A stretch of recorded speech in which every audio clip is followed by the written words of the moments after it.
Now, many people think that BlackRock runs the world because they own a piece of almost every major company in the world, which has resulted in them having a major influence in politics and the way society operates, which is actually true. And in today's video, I will be highlighting how much and how big of an influence that BlackRock truly has on the global economic market. So what is or who is BlackRock? Well, BlackRock is the biggest company you've probably never heard of. BlackRock was formed by founder and CEO Larry Fink in 1988 in New York City as a risk management and institutional asset manager. Now it is the world's largest asset management with 10 trillion, with a T, $10 trillion currently in its portfolio. According to MarketWatch, there is currently around $40 trillion in circulation around the world, which means BlackRock manages a quarter of the world's money. And if you are controlling a quarter of the world's money, that means you are also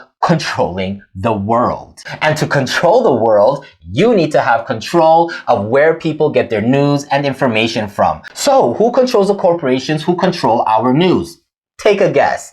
BlackRock currently owns 18% of Fox, 16% of CBS, 13% of Comcast, which owns NBC, MSNBC, CNBC, and the Sky Media Group, 12% of CNN, 12% of Disney, which owns ABC and 538, 14% of Gannett, which owns more than 250 Gannett daily newspapers, plus USA Today, 10% of the Sinclair local television news, which controls 72% of US households' local TV, and a large chunk of Graham Media Group, which owns Slate and Foreign Policy. So how did BlackRock get this information monopoly to happen? Well, of course they will never discuss BlackRock's power and influence on Fox or CNN or CBS or ABC or NBC or USA Today or 60 Minutes, but you can see some major reports and discussions about BlackRock in academic journals and alternative news. Since the 2008 crash, BlackRock increased their dealings with the US government. BlackRock was the firm chosen by the Obama administration to clean things up after the 2008 financial meltdown, including buying up toxic assets that the federal government was not legally allowed to purchase.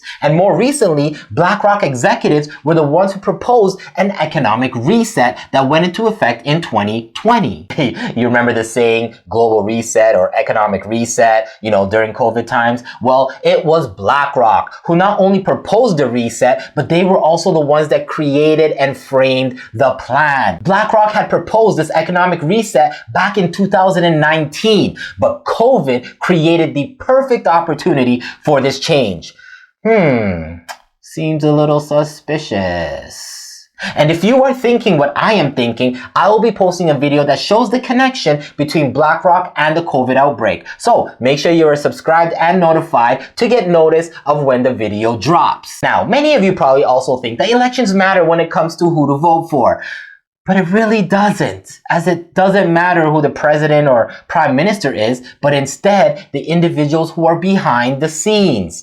BlackRock CEO Larry Fink was pushing for the position of Treasury Secretary when it looked like Hillary Clinton might be president. But instead, Trump won. So instead, Larry Fink served on an advisory committee for Donald Trump and was heavily promoted to be Treasury Secretary in the Biden administration.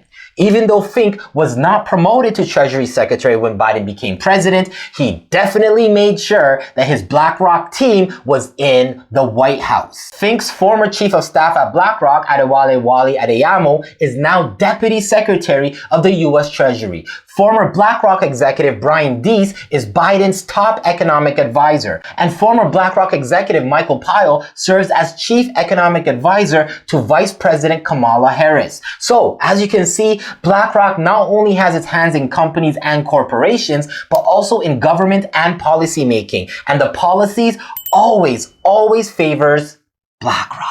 Not only are corporations, governments, and media being infiltrated by BlackRock, but they also have a hand in global conflicts. As one of the world's largest investors in weapons manufacturing, BlackRock is able to influence how war and conflicts are fought and resolved. When considering what is currently going on in the world, such as the Russia-Ukraine war, the Israel-Palestine war, and the many smaller wars happening globally, BlackRock plays both sides. They fund the weapons on both sides, and they are granted contracts to rebuild the destroyed nations once the war and conflict is over. Remember, BlackRock is heavy in the real estate sector as well. While BlackRock stays on the sidelines and watches the destruction of nations unfold, all they can see are power and dollar signs. And I will be making a separate video going into detail with how BlackRock's influence can either destroy a nation or revive a nation through its influence. So if you ever see or hear something that seems out of the ordinary, chances are BlackRock had something to do with it. So Jacob Rant, what's next? If you can't beat them, does that mean we join them?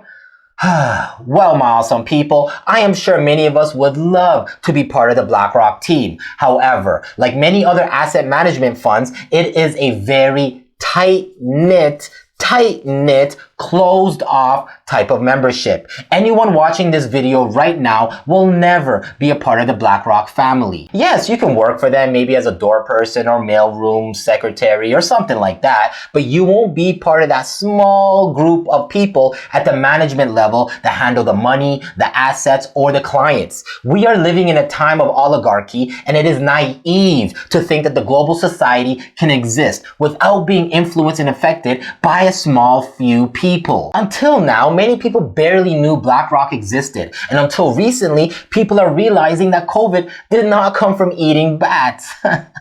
Everything that happens in society on a global scale is planned for a certain purpose. Whether it is the climate change hoax or ESG scores for companies that BlackRock created as a form of controlling companies, or even having the power to remove leaders of nations through coups and war. Everything is strategically planned decades in advance. At the end of the day, BlackRock is at the top of the pyramid when it comes to power, and nothing can stand in its way. And as another saying goes by the great late George Carlin, it's a big club and you ain't in it. And remember, my awesome people, just like all the information I mentioned in my videos, assess your risk appetite, always diversify, and please do your own due diligence, because I am just a clown on YouTube.